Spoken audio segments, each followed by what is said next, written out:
میری جوان بیٹی بھی جم کے سو رہی، کبھی ماتھے پر شکن تک نہیں آئی، لیکن میری روٹی لیٹ ہو جاتی ہے تو میں سارا گھر سر پہ اٹھا لیتا ہوں، زمین آسمان ایک کر دیتا ہوں۔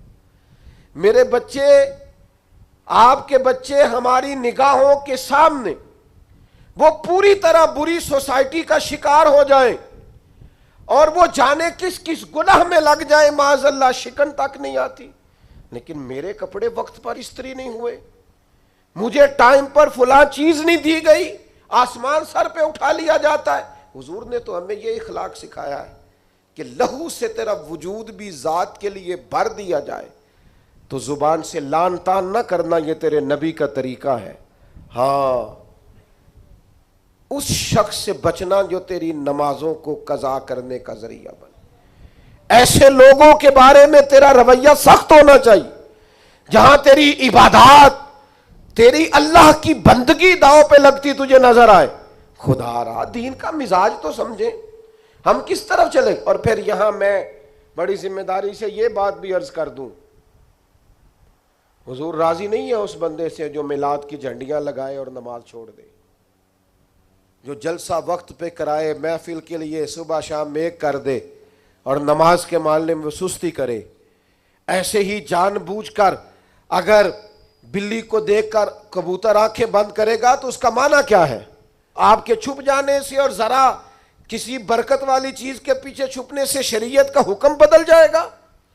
اصل چیز تبدیل کر دی جائے گی؟ حقیقتیں حقیقتیں رہتی ہیں، حقیقت چھپ نہیں سکتی بناوٹ کے اصولوں سے، اور خوشبو آ نہیں سکتی کبھی کاغذ کے پھولوں سے۔ شریعت کا حلال حلال رہے گا اور حرام حرام رہے گا۔ تھوڑا سا اپنی ذات کے لیے معافی دے کے تو دیکھیں، غلطی ہو گئی ہے بہو سے، اس کے ابا جی نے پنچایت میں آ کے پگڑی کھول کے تیرے پیروں کے سامنے رکھ تو دی تھی، اس کے بھائی نے ہاتھ بھی باندھے تھے کہ آئندہ نہیں کرے گی، چل کر دے معاف، کوئی بات نہیں، کوئی کفر نہیں ہو گیا۔ ہو گئی ہے نا غلطی تیرے ملازم سے، بیچارہ غریب ہے، وہ کہیں اور جا کے اس عمر میں بڑھاپے میں کہاں نوکریاں ڈھونڈتا پھرے، چل ہو گئی ہے غلطی، معاف کر دے، درگزر کر دے۔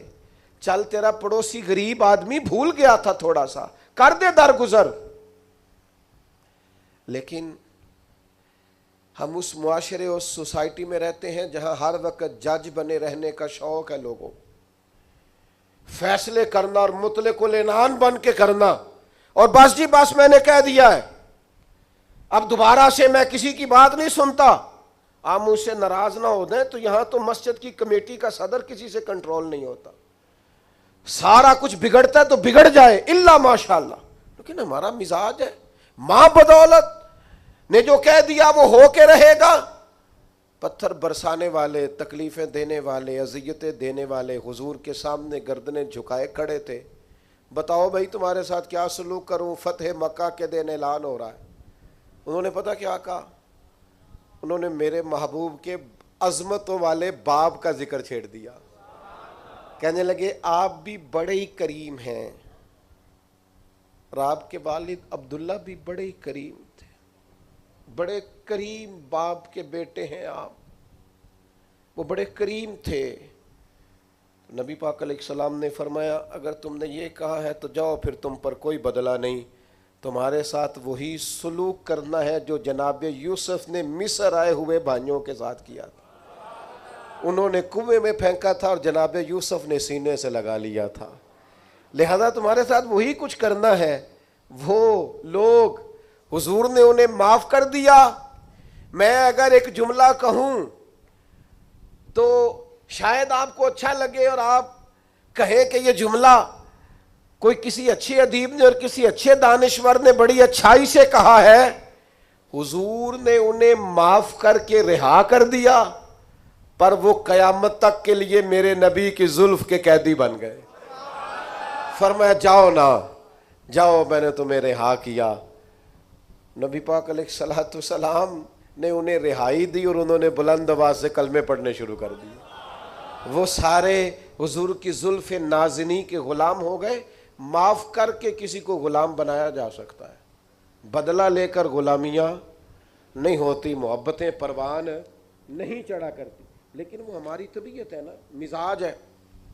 ایک تو معاف کریں، دوسری بات ہمارے جو ماتحت لوگ ہیں نا، ماتحت، ان کے بارے میں اپنا رویہ ٹھیک کریں۔ جن لوگوں کو اللہ تعالیٰ نے پیسے دیے ہیں نا، یا مالک نے انہیں کوئی عہدہ دے دیا ہے، یا ان کے پاس کوئی 10 20 50 200 لوگ کام کرتے ہیں، وہ تھوڑا سا سوچیں کسی وقت بیٹھ کے کہ میں آج ایک فیکٹری کا آنر بن کر اور ایک ادارے کا سربراہ بن کے بیٹھا ہوا ہوں، اگر کل مجھے وہاں کھڑا ہونا پڑ جائے جہاں مزدور کھڑے ہیں تو پھر میرا حال کیا ہوگا؟ وہ جو اپنے ماتحت کے ساتھ ہمارا رویہ نا، یعنی حکم چلانے کا ایک مزاج ہے۔ میں ایک دفعہ ایک بڑی محفل نعت میں مہمان خصوصی بنا لیا گیا، تو میں نیچے اتر رہا تھا، تو کوئی صاحب تھے اس محفل میں جو کسی خاص نشست پر وہ بھی بٹھائے گئے تھے، اور میرے ساتھ وہ باتیں بھی کر رہے تھے۔ باتیں کیا کرنی ہوتی ہیں، بعضوں کا زیادہ مسئلہ تو تصویروں کا ہوتا ہے، تو بھی چل رہی تھیں اور نظام چل رہا تھا آگے آگے۔ تو میں جب نیچے اترا تو ایک غریب آدمی میرے گلے میں پھولوں کا ہار ڈال کے کہنے لگا، پیر صاحب میں بھی سینہ ملا لوں؟ تو ان سے سینہ جو ملا تو میرے کان میں کہنے لگے، وہ جو آپ کے ساتھ کان میں ہنس ہنس کے باتیں کر رہا تھا، محفلیں بڑی بڑی کراتا ہے، اسے کو مزدوروں کا حق بھی صحیح ادا کیا کرے۔ آج بھی کیتی جاندے ہو تے لہو بھی پیتی جاندے ہو، کھو کے مال یتیماں دا بھیج مسیتی جاندے ہو، تسی پھٹ دلاندے سیندے نہیں، آ ٹوپیاں ہی سیپی جاندے ہو، نفس تے چھری پھیر دے نہیں تے دمبے کیتی جاندے ہو، فرض پلائی بیٹھے ہو، فرض پلائی بیٹھے ہو، فرض پلائی بیٹھے ہو، ایویں نفلاں نیتی جاندے ہو، اور دسو تے سی بلے شانو ایک ہی کیتی جاندے ہو۔